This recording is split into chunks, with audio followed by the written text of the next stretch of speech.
bir hiçtir beyim. Bugün sancağımız onlar sayesinde dalgalanıyor.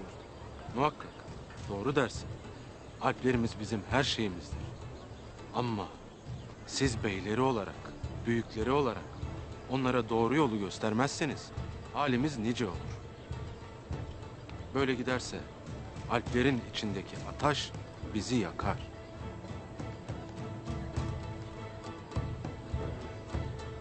Gayri hiçbir laf yoktur ki Alplerimizi durdursun beyim.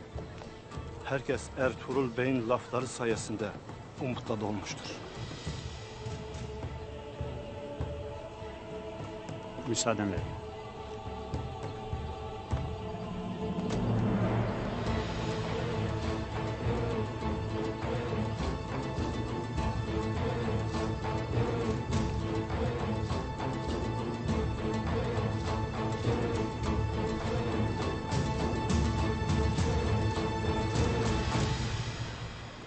Gayrı yolunu gözlediğimiz huzur kapımıza dayandı hatunlar.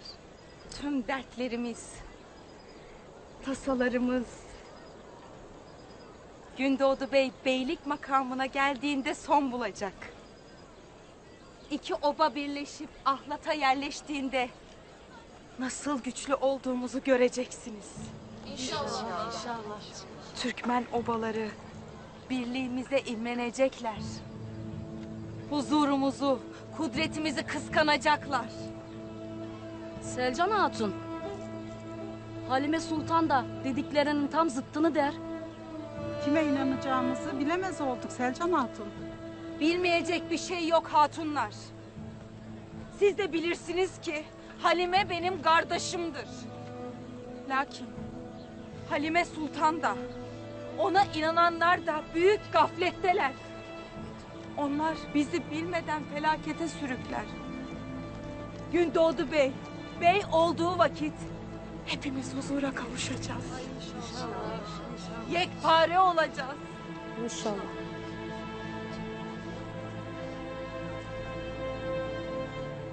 Kayının yiğit beyleri. Bilesiniz ki sizler sadece Kayı Obası'na bey seçmeyeceksiniz.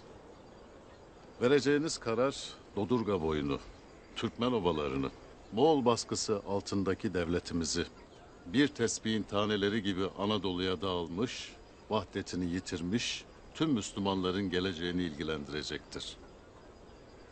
Sizler toyda bir beyden öte hepimize yol gösterecek rehberi seçeceksiniz. Hayırdır Artuk Bey?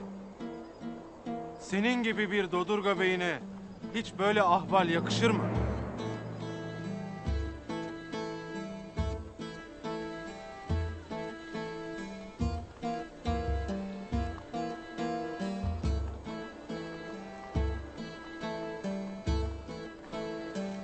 Ben yakışıksız ne etmişim ki böyle konuşursun Gündoğdu Bey? Kayı obasının işlerine burnunu sokarsın. Bu toy Kayı'yı ilgilendirdiği kadar Dodurga'yı da ilgilendirir Gündoğdu Bey. İki oba da birbirine kader bağıyla bağlıdır. Belli ki Ertuğrul senin de aklını çelmiş. Kimsenin kimsenin aklını çeldiği yok. Ben doğru ne bilirsem onu konuşurum. Eyvallah beyim. Doğru bildiğini konuşmaya devam et o halde. Ben göreceğimi gördüm. Lakin şunu da diyeyim. Senin o güvendiğin dağlara tez vakitte kar yağacak. Bilesin.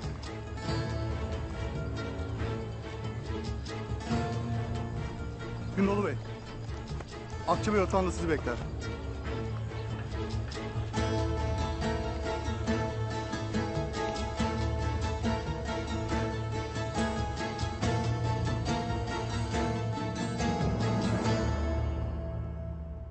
Destur var mı Akça Bey? Buyurasın Gündoğdu Bey'im.